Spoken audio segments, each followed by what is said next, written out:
इस मूवी के स्टार्ट में हमें 1973 का टाइम दिखाया जाता है और हम जापान में बहुत से लोगों को इधर उधर भागते हुए देखते हैं क्योंकि वहाँ होने वाले अटैक की वजह से हर तरफ आग लगी होती है, जिसकी वजह से सभी लोग काफी ज्यादा डरे हुए होते हैं और जलती हुई बिल्डिंग से बाहर भाग रहे होते हैं। तभी हम एक बच्चे को देखते हैं जो एक जगह पे खड़ा ये सब कुछ देख रहा होता है और काफी ज्यादा शॉक्ड लग रहा होता है क्योंकि वहाँ पे बहुत बड़े बड़े मॉन्स्टर्स आपस में लड़ रहे होते हैं। तभी एक बहुत बड़ी फायर बॉल उड़ती हुई एक क्रिएचर को लगती है, जिसकी वजह से वो नीचे गिर जाता है। तभी हम एक बहुत बड़े टर्टल को देखते हैं जिसका नाम गैमरा होता है और वो बैटल फील्ड की तरफ जा रहा होता है, लेकिन अचानक से एक लेजर बीम उस पे पड़ती है जिसकी वजह से उसे बहुत ज्यादा पेन होती है और इसीलिए वो चिल्लाने लगता है। लेकिन एनिमी अभी भी आसमान से आग बरसाना जारी रखता है। गैमरा इस अटैक की वजह से नीचे गिर जाता है।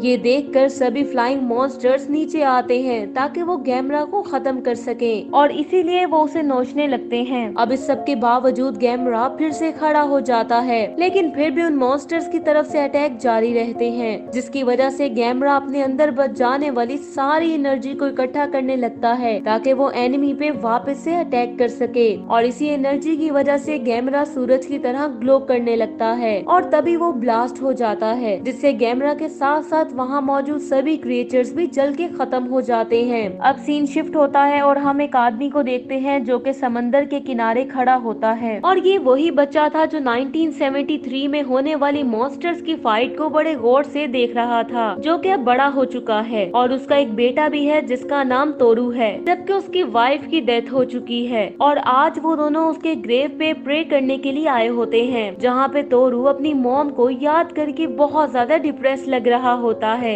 अगले दिन जब तोरू स्विमिंग लेसन के लिए स्कूल जा रहा होता है तो उसे पानी के दूसरी तरफ एक आइलैंड पे लाइट स्पार्क करती हुई नजर आती है, जो कि मुसलसल जल रही होती है, जैसे वो उससे बात करने की कोशिश कर रही हो। और इसीलिए वो स्विमिंग क्लास छोड़ के उस लाइट के पास जाने का फैसला करता है और वो पानी में से तैरता हुआ उस आइलैंड पे पहुंच जाता है, जिसके बाद वो आहिस्ता आहिस्ता उस शाइनिंग ऑब्जेक्ट की तरफ बढ़ने लगता है। और तभी उसे पता चलता है कि वहाँ पे एक बड़ा सा एग है जो कि एक ग्लोइंग स्टोन के ऊपर पड़ा होता है। अब तोरू उसे हैरत से देखने लगता है और तभी वो उससे खेलने लगता है, जिसकी वजह से वो एग टूट जाता है और उसमें एक छोटा सा टर्टल होता है, जिसके बाद वो उसे बाहर आने में हेल्प करता है और जल्दी वो उसका दोस्त बन जाता है। तोरू को वहाँ पे उसके बैली पे यूनिक सा ग्लोइंग पैटर्न भी नजर आता है। वो उसे अपने घर ले आता है और उसका नाम तोतो रख लेता है। लेकिन अगली ही सुबह वो ये देख के हैरान हो जाता है कि तोतो एक ही दिन में कितना ज्यादा ग्रो कर चुका था। और जब उसके फादर उसका रूम साफ करने के लिए वहाँ आते हैं तो वो तोतो को छुपा देता है, लेकिन तभी वो ये देख के शॉक्ड हो जाता है कि वही टर्टल हवा में उड़ रहा होता है। तोरो की नेबर जिसका नाम मय होता है वो उसे देखती है तो डर के चिल्लाने लगती है, जिसकी वजह से तोतो उससे दूर जाने लगता है और तभी तोरो उसे जल्दी से पकड़ लेता है और वो मय को चुप रहने के लिए बोलता है और इस तरह वो उसे अपने फादर से छुपाने में कामयाब हो जाता है, जो कि इसी कंफ्यूजन में वहाँ से चले जाते हैं। और उनके जाने के बाद वो तोतो को अपनी फ्रेंड को दिखाता है, जो कि उसे उड़ते हुए देख के काफी ज्यादा शॉक्ड हो जाती है, जिसके बाद तोरू उस क्रिएचर को अपने बाकी दोस्तों को भी दिखाने का फैसला करता है, जो कि फ्लाइंग टर्टल को देख के काफी हैरान हो जाते हैं और वो भी चाहते थे कि वो जल्दी से उसके फ्रेंड्स बन जाएं। लेकिन मैं उनकी इस बात से एग्री नहीं होती और कहती है कि तोतो हमारे लिए डेंजरस भी हो सकता है, जिसके बाद वो उसे गैमरा के बारे में बताती है और कहती है कि तुम्हारे पेट में और गैमरा में बहुत सारी सिमिलैरिटीज हैं, जिनमें से एक हवा में उड़ना भी शामिल है। इसलिए वो उसे कहती है कि तुम्हें इसे कहीं छोड़ देना चाहिए, लेकिन तोरू उसकी ये बात मानने से इनकार कर देता है क्योंकि उसे इस बात पे यकीन नहीं था कि उसका पेट एक जायंट मॉन्स्टर में चेंज हो सकता है। लेकिन जल्दी उसकी बात गलत साबित होती है क्योंकि तोतो कुछ ही दिनों में एक्सपोनेंशियली ग्रो करने लगता है, जो कि अब एक बहुत बड़े टर्टल में तब्दील हो चुका होता है और इसी वजह से वो उसे अपने घर में भी नहीं छुपा सकता था। मजबूरन वो अपने फ्रेंड्स के साथ मिलके तोतो को एक सीक्रेट प्लेस पे ले आता है, जहाँ पे वो उसे छुपा देते हैं। तोरू के फ्रेंड्स उस क्रिएचर को देख के हैरान हो जाते हैं कि वो कितना ज्यादा क्यूट लग रहा होता है, लेकिन उनमें से एक मई ही थी जो कि उसकी रियलिटी को लेके बहुत ज्यादा परेशान थी। अब वहाँ से वापसी पे मई तोरू को उस क्रिएचर के खतरे से आगाह करती है, लेकिन वो अभी भी उसकी ये बात मानने पे तैयार नहीं था कि तोतो का गैमरा से कोई भी ताल्लुक है, जिस पर मई वहाँ से जाने लगती है। लेकिन जाने से पहले वो तोरू को रोते हुए ये बताती है कि अब से शायद वो उसका ख्याल नहीं रख पाएगी, लेकिन तोरू को उसकी बात समझ नहीं आती और वो कंफ्यूज्ड वहाँ खड़ा रहता है। अगले दिन जब मई स्कूल जा रही होती है तो तब तोतो को असल बात पता चलती है, और वो ये कि मई की हार्ट सर्जरी होने वाली थी, और इसी वजह से मई के पेरेंट्स उसकी हेल्थ को लेके काफी फिक्रमंद होते हैं, क्योंकि थोड़ी सी लापरवाही की वजह से हार्ट सर्जरी का कोई भी नतीजा बुरा निकल सकता था। अब तोरू मई की फैमिली को देखकर अपनी मदर को याद करने लगता है, और उसे याद करते हुए वो काफी ज्यादा इमोशनल होता है, और अब वो उस रेड स्टोन को मई को दे देता है जो तोतो के साथ उसे मिला था, सिर्फ इसी उम्मीद के साथ कि वो सर्जरी के दौरान उसको प्रोटेक्ट करेगा और उसे जिंदा रखेगा। ये देख के मई बहुत ज्यादा खुश हो जाती है और उसकी केयर करने पे वो उसको थैंक्स बोलती है, और उसे कहती है कि मैं ठीक होते ही इसको तुम्हें लौटा दूंगी। लेकिन तभी उसे ये फील होता है कि कुछ न कुछ तो बुरा होने वाला है। अगले ही दिन जब तोरू अपनी सीक्रेट प्लेस पे जाता है तो ये देख के शॉक्ड हो जाता है कि तोतो वहाँ से गायब हो चुका था। वो अपने दोस्तों के साथ उसे ढूंढने की बहुत कोशिश करता है, लेकिन तोतो उन्हें कहीं नहीं मिलता,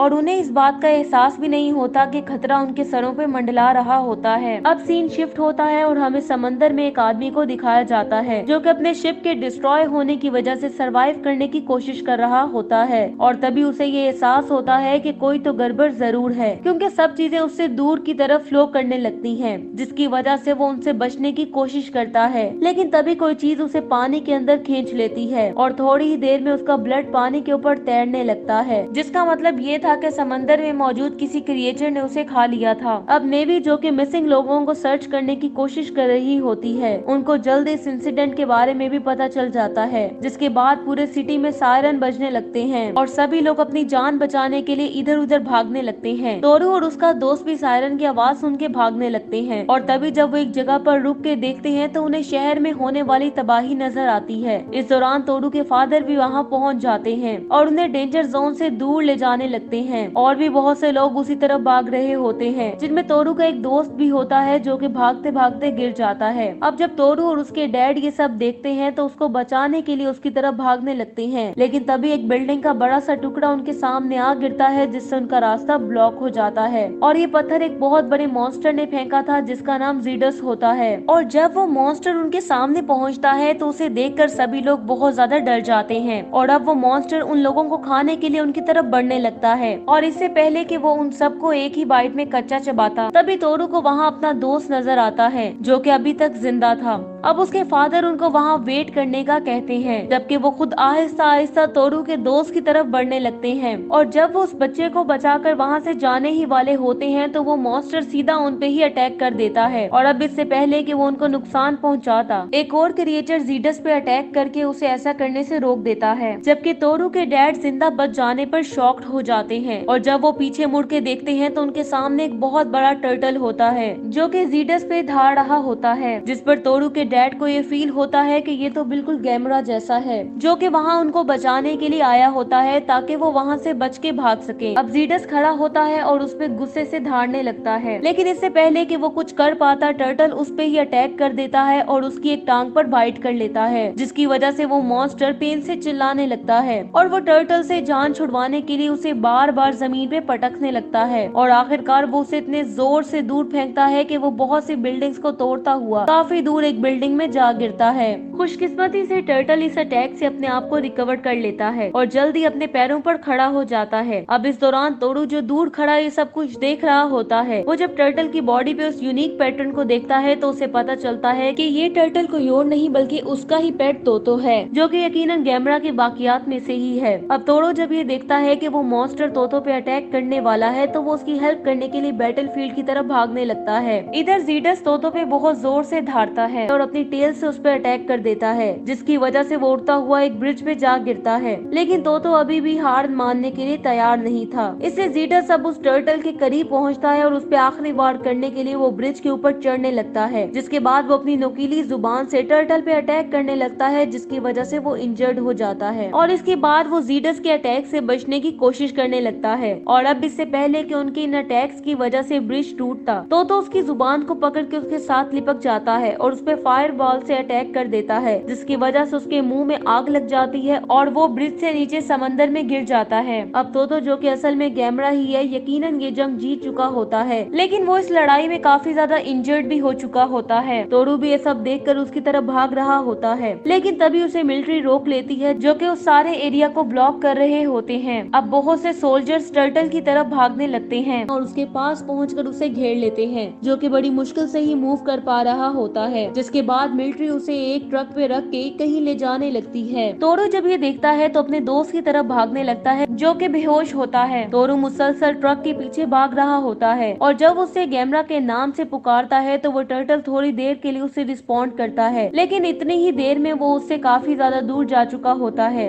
जिसके बाद वो अपने फादर के साथ एक शेल्टर में पहुंचता है, जहाँ पे वो उससे गैमरा की सच्चाई के बारे में पूछता है। उसके फादर उसे बताते हैं कि तोतो भी गैमरा का ही अवतार है, जिसने कई साल पहले ह्यूमैनिटी को प्रोटेक्ट करने के लिए अपनी जान कुर्बान की थी। वो तोरू को समझाता है कि वो उस क्रिएचर के साथ ज्यादा अटैच ना हो, क्योंकि वो क्रिएचर दूसरे मॉन्स्टर्स के साथ तब तक फाइट करता रहेगा जब तक कि वो मारा नहीं जाता। लेकिन तोरू अपने दोस्त के इस फेट को मानने से इनकार कर देता है। दूसरी तरफ गैमरा को एक लेबोरेटरी में ले जाया जाता है, जहाँ पे साइंटिस्ट उसे ठीक करने की पूरी कोशिश कर रहे होते हैं, क्योंकि उन्हें लगता था कि जीडस का मुकाबला करने के लिए ये टर्टल उनकी वाहिद ऑप्शन है। दूसरी तरफ तोरू को मय की मदर की कॉल आती है, जो कि उसको बताती है कि मय ऑपरेशन के बाद नींद में ही कुछ स्ट्रेंज वर्ड्स मुसलसल बोल रही है, जिस पर उसे पता चलता है कि मय का गैमरा के साथ एक नफ्सियाती ताल्लुक कायम हो गया है, जो कि उसी रेड स्टोन की वजह से है, जो कि उसने मय को दिया था, और उसी वजह से उसकी सर्जरी भी कामयाब हो गई है। और अब जब उसे ये रियलाइज होता है कि गैमरा को ठीक होने के लिए भी उस ग्लोइंग स्टोन की जरूरत है, तो वो अपने दोस्तों के साथ मय से वो स्टोन लेने के लिए निकल पड़ता है, ताकि तोतो के पावर्स को रिस्टोर किया जा सके। अगली सुबह जब तोरो के डैड उठते हैं तो उन्हें तोरू का लेटर मिलता है, जिसमें उसने अपने जाने की वजह लिखी होती है। तोरू के डैड ये देखकर परेशान हो जाते हैं, जिसकी वजह से वो तोरू को ढूंढने के लिए वहाँ से निकल पड़ते हैं। दूसरी तरफ साइंटिस्ट तोतो को ठीक करने की कोशिश कर रहे होते हैं, लेकिन उनका कोई भी मेथड काम नहीं कर रहा होता। इसी दौरान तोतो अचानक से अपनी आंख खोलता है, क्योंकि उसे वहाँ जीडस की मौजूदगी का एहसास होता है, जो कि ओशन में से तैरकर आबादी की तरफ बढ़ रहा होता है। तभी डॉक्टर्स को ये न्यूज मिलती है कि जीडस सीधा उनकी बिल्डिंग की तरफ बढ़ रहा है, लेकिन ये बात साफ जाहिर थी कि गैमरा अभी लड़ाई के लिए तैयार नहीं था। तभी अचानक से उस बिल्डिंग की दीवारें गिरने लगती हैं और सब लोग दूर जा गिरते हैं, क्योंकि जीडस अब वहाँ पहुँच चुका होता है और पूरी की पूरी बिल्डिंग तोतो के ऊपर गिरने लगती है, जिससे अब ये एहसास हो चुका था कि जीडस वहाँ अपनी पिछली लड़ाई जो कि अधूरी रह गई थी उसे पूरा करने आया है। उधर सभी लोग बिल्डिंग से भागने की कोशिश कर रहे होते हैं। इधर जीडस अपनी बहुत बड़ी टेल के जरिए उस लेबोरेटरी को पूरी तरह डिस्ट्रॉय करने में लगा होता है और कंक्रीट्स को लोगों के ऊपर फेंकने लगता है। तोरू भी अपने दोस्तों के साथ शहर पहुंच चुका होता है, लेकिन तभी वो न्यूज देखता है तो उसे पता चलता है कि जीडस ने अब पूरे शहर पे अटैक कर दिया है। तोरू को जब ये एहसास होता है कि इस वक्त लोगों को बचाने का सिर्फ एक ही रास्ता है और वो है ग्लोइंग स्टोन, इसलिए वो मय के हॉस्पिटल की तरफ भागने लगता है। लेकिन उसे इस बात का पता नहीं होता कि सभी पेशेंट्स को हॉस्पिटल की बिल्डिंग से निकाल कर कहीं ले जाया जा रहा है, जिसमें मय भी शामिल है, और उसे उसके पेरेंट्स वहाँ से दूर ले जाने की कोशिश कर रहे होते हैं। इसी दौरान लेबोरेटरी पर होने वाले अटैक की वजह से डॉक्टर सर्वाइव करने की कोशिश कर रहे होते हैं, और तभी वो देखते हैं कि कोई क्रिएचर टूटी हुई बिल्डिंग में से धमाके के साथ बाहर आती है, जो कि गैमरा यानी कि तोतो ही होता है। लेकिन अब वो पहले से बहुत ज्यादा बड़ा हो चुका होता है। अब गैमरा गुस्से से धारता है, जबकि जीडस पूरे शहर में तबाही और दहशत फैलाने में मसरूफ होता है, और इसी वजह से लोग अपनी जान बचाकर भागने की कोशिश कर रहे होते हैं। जीडस लोगों के करीब पहुंचता है और उन्हें खाने ही वाला होता है कि तभी गैमरा उस पर अटैक करके उसे गिरा देता है। लेकिन जीडस इस अटैक से रिकवर होकर गैमरा पे गरजने लगता है और फिर वो गैमरा पे अटैक कर देता है और उसे पीछे की तरफ धकेलने लगता है। इसी दौरान जीडस उसे पंच मारता है और वो नीचे गिर जाता है। तोरू जो दूर खड़ा ये सब देख रहा होता है, उसे रियलाइज होता है कि उनके पास ज्यादा टाइम नहीं है, इसलिए वो दोबारा उस हॉस्पिटल की तरफ भागना स्टार्ट कर देता है, ताकि वो उस ग्लोइंग स्टोन को गैमरा तक पहुंचा सके, जो कि गैमरा के लिए काफी इम्पोर्टेंट था। और जल्दी वो हॉस्पिटल पहुंच जाते हैं, जो कि अब डिस्ट्रॉय हो चुका होता है। वो मय को हर तरफ देखते हैं, लेकिन वहाँ उन्हें कोई नहीं मिलता। अब वहाँ पे तोरू को उसके डैड मिल जाते हैं, जो कि उसे काफी ज्यादा डांटते हैं और मजीद डेंजर की तरफ जाने से रोकते हैं। वो उसे कहते हैं कि उसे तोतो को भूल जाना चाहिए, लेकिन तोरू उनकी बात मानने से इनकार कर देता है और उनसे कहता है कि मैं तोतो को इस तरह मरते हुए नहीं देख सकता, जैसे इससे पहले गैमरा को मारा गया था, और दोबारा से तोतो की तरफ भागने लगता है। तोरू के फादर उसके दूसरे दोस्तों को रिफ्यूजी कैंप में जाने का बोलकर तोरू के पीछे भागने लगते हैं। दूसरी तरफ मय को दिखाया जाता है, जो कि टेम्पोरेरी तौर पर बनाई गई हॉस्पिटल में होती है, और वो दूर से दोनों मॉन्स्टर्स को लड़ते हुए देख रही होती होती है और इस बात पे अफसुर्दा होती है कि वो तोतो की हेल्प नहीं कर पा रही, जिसके बाद वो बेड से उठ के गैमरा की हेल्प करने के लिए जाने लगती है। लेकिन उसके पेरेंट्स उसको रोक लेते हैं और उनको मई की इतनी ज्यादा मोटिवेशन की समझ भी नहीं आ रही होती। और जब मई बिल्कुल मायूस हो जाती है तो उसे वहाँ एक लड़की नजर आती है और मई को लगता है कि वो उसकी मुश्किल को समझ पा रही है, इसलिए मई उसे ग्लोइंग स्टोन देकर उसे गैमरा के पास ले जाने का प्रॉमिस लेती है। अब वो लड़की ग्लोइंग स्टोन लेकर उस जगह की तरफ बढ़ने लगती है जहाँ दोनों मॉन्स्टर्स लड़ रहे होते हैं।